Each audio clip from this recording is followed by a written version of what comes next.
Why Reconstruction? You know, in one of Jesus' final teachings with his disciples, he's surrounded by a multitude of people, but he looks at his disciples and says these affectionate words. But when the Son of Man comes into his glory and all the angels with him, he will sit upon a glorious throne.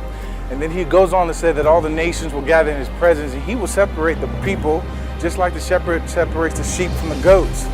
And then he'll go on to say that he'll place the sheep at his right side and the goats to his left. But the ones to his right, he will say, "Come, for you are blessed by the Father, and inherit the kingdom that has been set for you since the foundation of the world.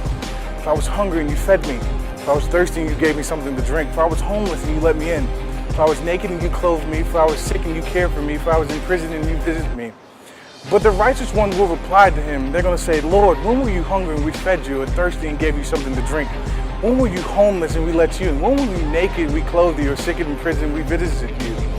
And Jesus will reply to them, "I assure you, whatever you did for the least of these brothers of mine, you did for me."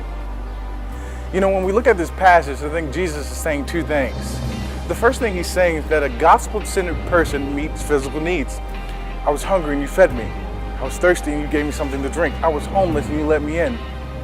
But more importantly, I think Jesus is saying this, that a gospel-centered person is willing to reconstruct their lives to meet physical needs. If somebody's hungry, you're going to margin that in your budget.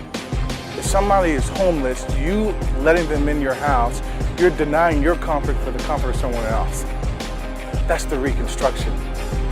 Paul says it this way in 1 Thessalonians 1:9. He said, "Not only did we give you the gospel, but we gave you our lives."